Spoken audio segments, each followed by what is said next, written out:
안녕하세요. 후스토리 박병일입니다. 316회 뉴스토리에서는 지금 코로나 사태로 어려움을 겪고 있는 자영업자들의 사연들이 소개가 됐는데요. 취재했던 김이남 선임기자 오늘 자리해 보셨습니다. 안녕하세요. 네, 안녕하십니까? 예.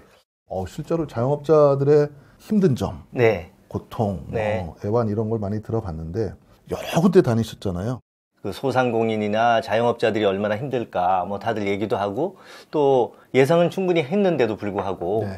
그 예상보다도 훨씬 더 심각했어요. 지난해 5월인가요? 네네. 그 뉴스토리에서 이제 투잡 뛰는 아빠들. 네. 그것도 방송하셨잖아요. 그때 이제 저희가 만났던 분들 중에 하나가 네.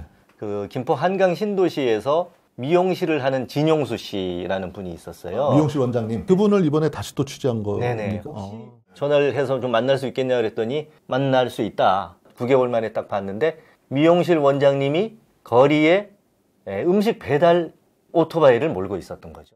6월에 아기가 태어나면서 이제 와이프가 일을 계속 할 수도 없고 이 배달 대행을 이제 투잡으로 하고 있었는데 이게 지금 본업으로 아예 바뀐 상태예요. 이 코로나 사태가 얼마나 심각한지 진용수 씨의 사례를 보면서 이렇게 느꼈다고 봐야죠, 이번에. 배달을 어떻게 해요? 위험해서 어떻게 해요? 이제 그렇게 말씀들을 하시는데 그 상황이 진짜 정말 진짜 내가 죽을 것 같은 상황이 오면은 이게 다 하게 돼요.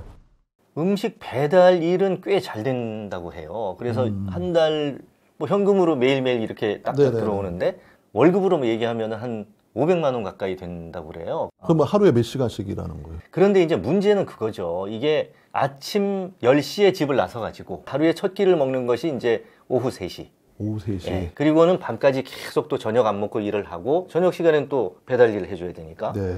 그러고는 새벽 한 2시쯤 집에 들어갔습니다. 평균적으로 이제 2시에 들어간다고 보면 돼요. 그러니까 3시는 이제 주말 같은 경우에 콜이 계속 많을 때 그때는 좀 늦게까지 하는 편이고.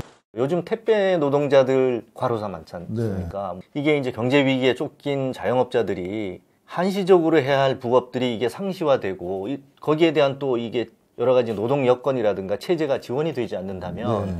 그분들의 건강도 위협받을 수 있겠다 이런 생각이 좀 들더라고요. 굉장히 힘들잖아요. 그럼요. 예. 코로나 전에 2019년도하고 작년에 코로나 2020년 비교하면 자영업자 폐업한 사례가 좀 많이 늘었습니까?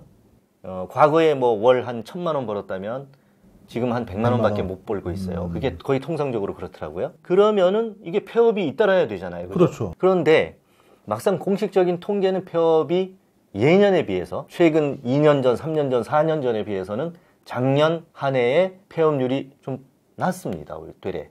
줄었다고요? 예. 왜 폐업은 줄었을까? 지금 이제 대안이 없는 거예요. 그러니까 이걸 접을 수밖에 없는 상황인데 네. 이걸 완전히 문을 닫고 폐업 신고를 해버리면 네. 뭔가 다른 살 길을 모색해야 하잖아요. 그게 너무 불투명한 거예요. 다른 걸 하기에 할 게 없는 거죠, 지금.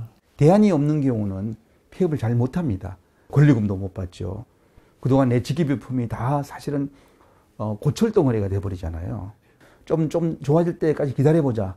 그 다음에 이제 코로나 경제 위기 지난 한 해에도 한두 차례 이렇게 소상공인 지원 대출을 또 받은 거예요. 몇 천만 원씩. 네. 그러니까 그런데 이 신분을 잃게 되면 폐업을 하게 되면 소상공인 대출이라든가 그 은행의 말하면 가게를 담보로라도 빌린 그 신용대출 이걸 한꺼번에 갚아야 되는 거죠. 상환해야 되는구나. 네. 대출은 많이 받았죠. 그러니까 보통 이거 오픈할 당시에도 받잖아요. 그 대출이 아직 남아있는데 또 코로나 터지면서 또 받은 거죠. 대출 3천 받고 그 다음에 또 2차 소상공인 대출 또 2천 받고. 그러니까 그냥 빚더미 않는 거예요. 그러면 대출 상황 같은 걸 좀 취재를 해보셨나요? 예, 작년 1월부터 9월 말까지 9개월 동안에 100조가 늘어났어요. 100조 원? 예, 100조 원이 자영업자들의 가계 대출이 늘어났습니다. 100조 원이나. 그러니까 그 말은 이제 100조 원의 대출로 지금 자영업자들이 버티고 있다. 정부 지원은 좀 있었지 않아요? 그래도? 이런 말이 적절할지 모르겠지만 언발에 오줌 누기라고 그럴까요? 매출이나 이 손실이 수천만 원씩 발생하는데 100만 원 재난지원금이 그게 무슨 사실 소용이 있겠어요? 그러면 좀 자영업자들 이제 만나보면 뭘 주로 호소합니까?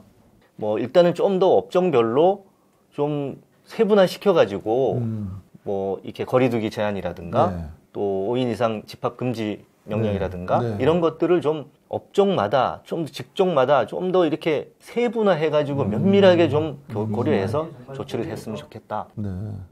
지금 자영업자가 몇 분이나 돼요? 자영업자가 이제 한 600만 명 조금 600만? 넘어요. 근데 그 고용 효과도 굉장히 클 텐데. 그렇죠. 문제는 그겁니다. 고용 측면에서 들여다보면 대기업보다는 자영업이나 소상공인들이 훨씬 더 많은 거예요. 그분들의 고용 측면이 붕괴가 된다면 네. 대한민국 경제 구조에서 고용 측면은 상당히 문제가 발생할 수 있다. 그러네요. 예. 참 답이 없어요. 그 취재하는 동안 내내 이렇게 느낀 게 좀 뭔가 이렇게 답답하다는 거예요. 그 보통의 경우는 취재를 열심히 하다 보면 이제 그런 나름대로의 결론에 도출하게 되거든요. 그렇죠. 그런데 이 코로나 경제 위기는 이게 그런 결론이 잘 안 보인다는 거예요. 그러니까 지혜로운 결론이 잘 나오지 않는다는 거죠. 경제와 방역 두 마리 토끼를 잡을 방법을 찾기가 참 어렵다는 거죠. 그렇죠. 네.